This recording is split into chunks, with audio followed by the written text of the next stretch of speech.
नमस्कार, मैं आशीष और आप देख रहे हैं idea city news. Idea city news के विशेष कार्यक्रम युवाओं की पहचान में आपका स्वागत है।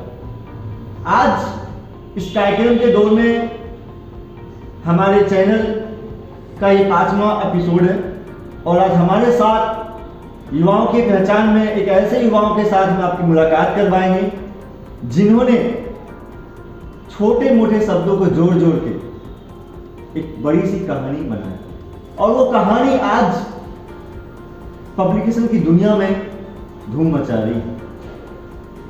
आज उनका पहला किताब भी पब्लिश हो चुका है और बात करेंगे इससे आगे कि इस किताब छपने के पीछे उनकी कितनी मेहनत रही और वो क्या लिखना चाहते हैं, लोगों को क्या कंटेंट देना चाहते हैं, इनकी किताब के पीछे का क्या है सच, सारी बात आज हम जानेंगे। तो सबसे पहले हम मुलाकात करवाते हैं आपको ऋषु सिंह से। तो ऋषु, आप अपने बारे में पूरा बताएं और दर्शकों को बताएं कि आप कहां से बिलोंग करते हैं और क्या आपकी बैकग्राउंड रही है, सारा सी अपने दर्शकों को बताएं। जी, सबसे पहले तो सबको नमस्कार और थैंक यू सर जो आप इनवाइट करने के लिए। किताब बिहार में, झारखंड में एक हवा बना हुआ है। एक ऑथर अगर कोई लिखता है तो यहाँ पूछते हैं, अगर हम लिख लेते हैं कोई चीज़ तो पूछते हैं क्या कर रहा है, तो बोले राइटिंग लिख रहे हैं। लेकिन पूछते हैं ठीक है राइटिंग तो ठीक है लेखक को, लेकिन और क्या?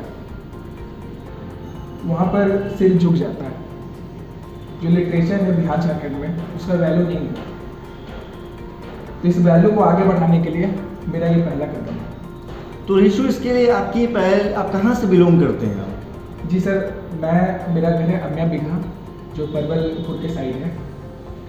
लेकिन मेरी पढ़ाई हुई है DAV public school Bihar Sharif से, 12वीं हुई है सदर आलम से और मैं अभी पढ़ाई कर रहा हूँ जमशेदपुर में नेताजी सुभाष यूनिवर्सिटी से।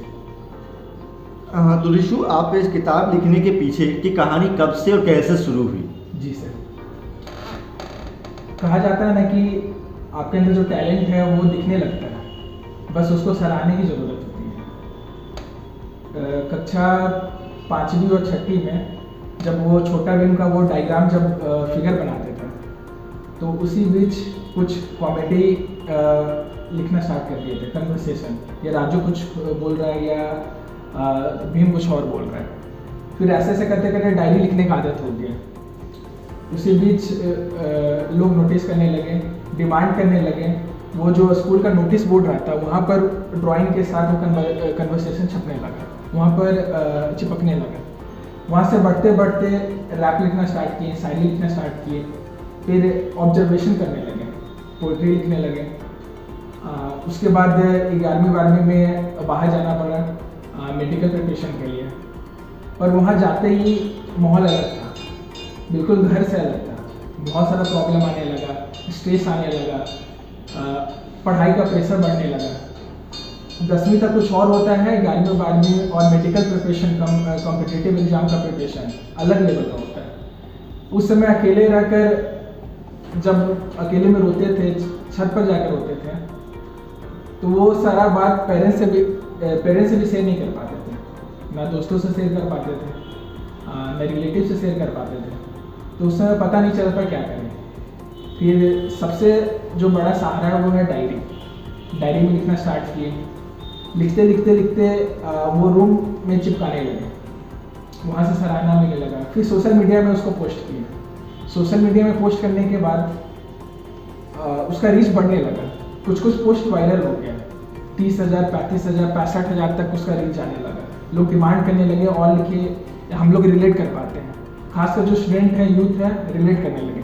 और वहाँ से मेरा राइटिंग का सफ़र शुरू हो गया। फिर वहाँ से ऑफ़र आने लगा बहुत सारा, पब्लिशिंग हाउस को ऑफ़र आने लगा, को ऑथर को ऑफ़र आने लगा, बहुत सारे पेजेस को ऑफ़र आने लगा, लोग लिखवाते थे। वहाँ से फिर मैंने एक पब्लिशिंग हाउस के लिए, को ऑथर के लिए काम किया। उसके बाद से मैंने एक स्टार्टअप एंटरप्रेन्योरशिप के लिए आइडिया खोज रही थी। वहाँ जाके मैंने एक सेमिनार ज्वाइन किया, वहाँ पे मैंने अपना आइडिया पेश किया आइडिया पेश करने के बाद वो पब्लिशिंग हाउस से रिलेटेड था कि कैसे अवेयरनेस फैलाया जाए पब्लिशिंग हाउस से रिलेटेड, कम पैसा में कैसे हो जाए, क्योंकि नॉर्मल अगर पब्लिशिंग आप कराते हैं तो उसका 30 से 35 हज़ार रुपये लगता है प्रमोशन के साथ। तो फिर वहाँ मैंने अपना आइडिया शेयर किया और उन्हें आइडिया बहुत पसंद आया, सराहना उन लोगों ने की, लेकिन कुछ पर्सनल इशू के कारण वो काम रोकना पड़ा।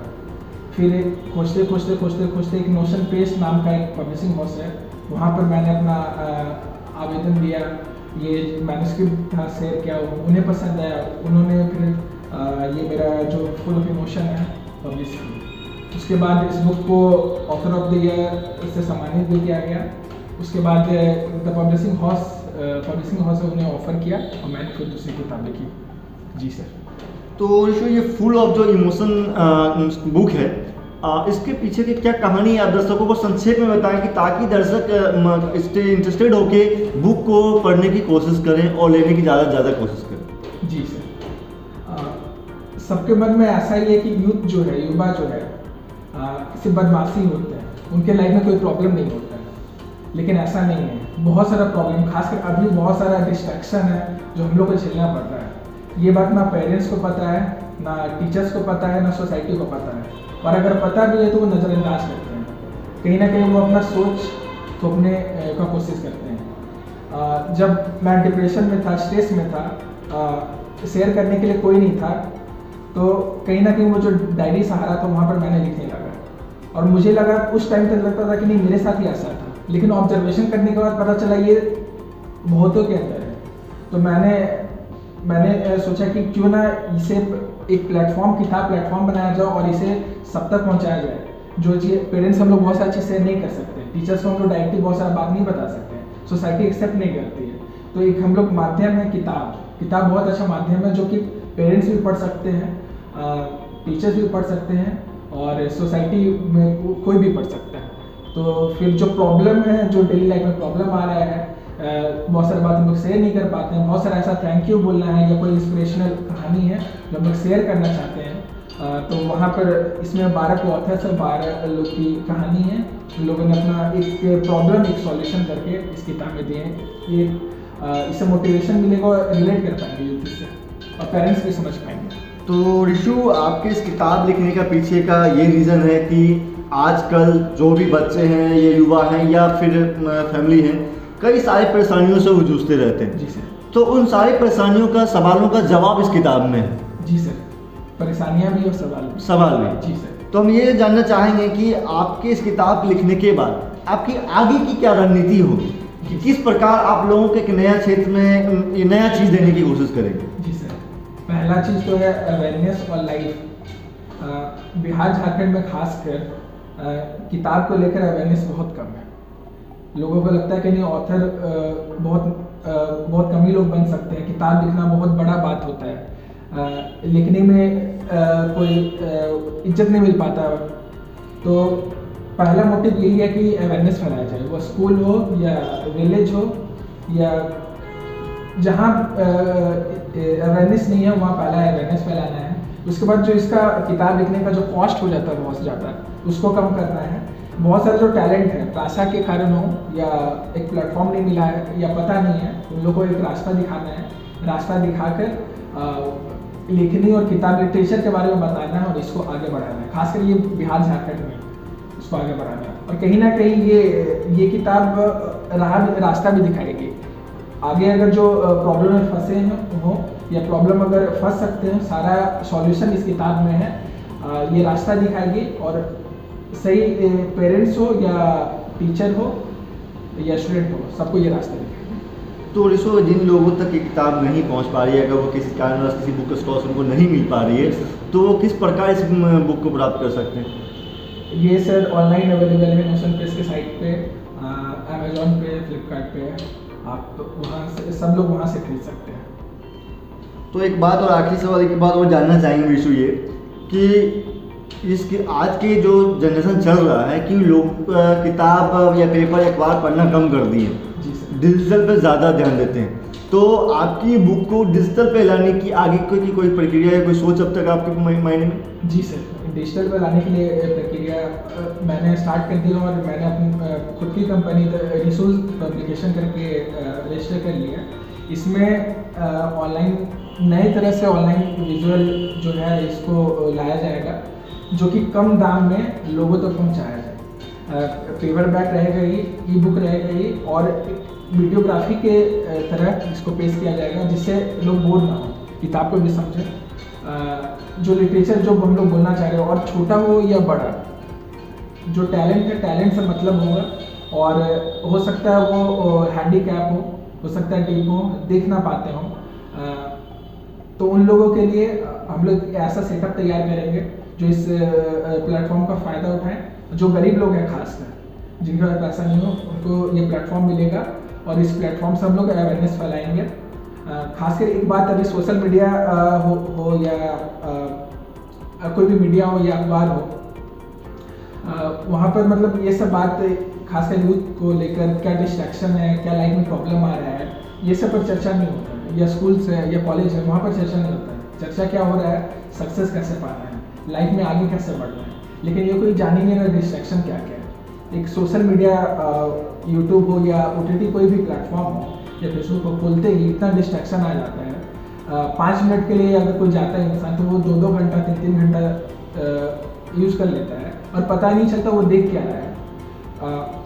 उस बीच में एक ही दो ऐसा मोटिवेशनल स्पीकर है जो बता रहे हैं, जो खुद का बिना प्रॉफिट देखे हुए वो बता रहे हैं कि नहीं, आगे इस डिस्ट्रैक्शन से कैसे हटा जाए, कैसे आगे बढ़ा जाए।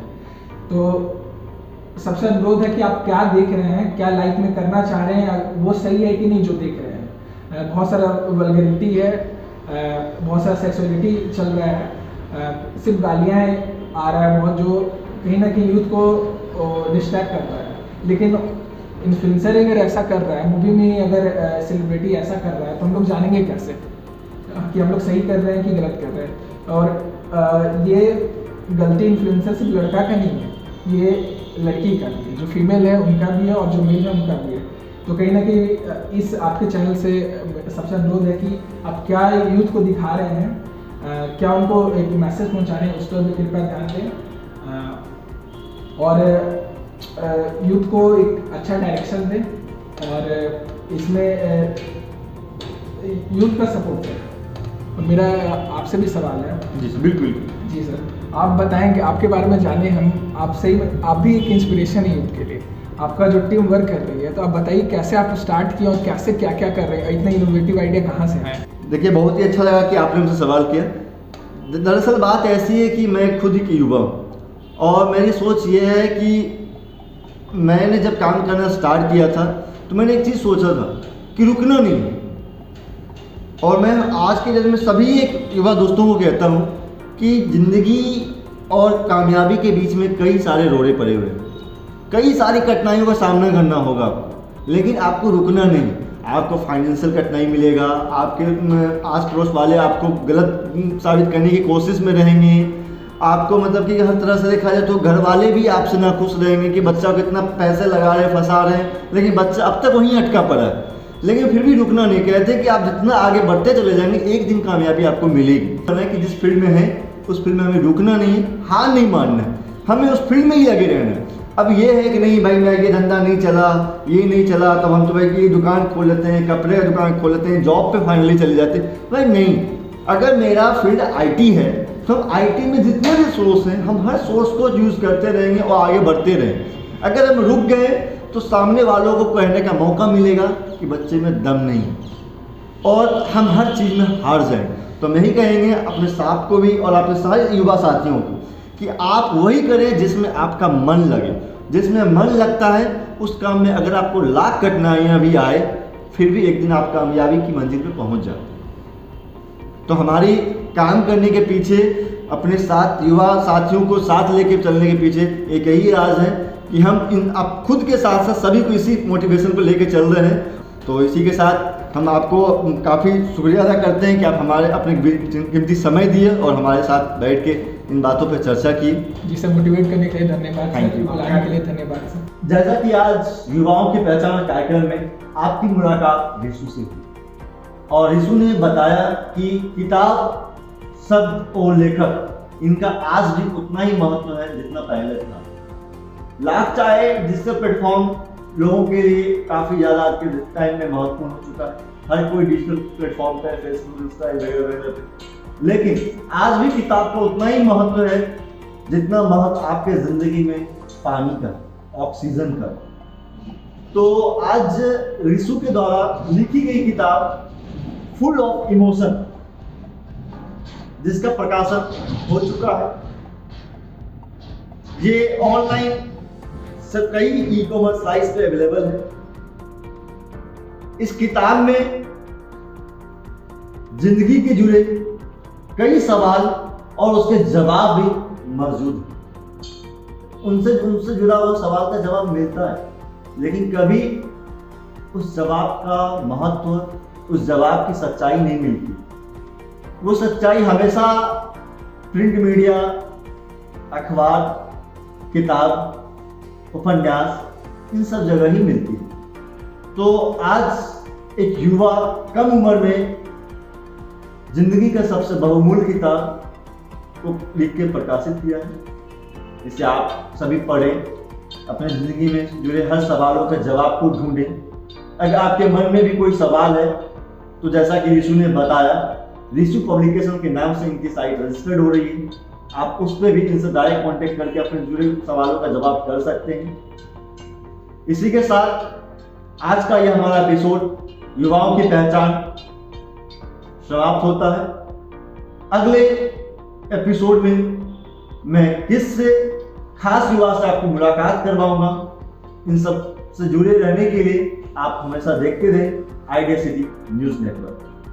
धन्यवाद।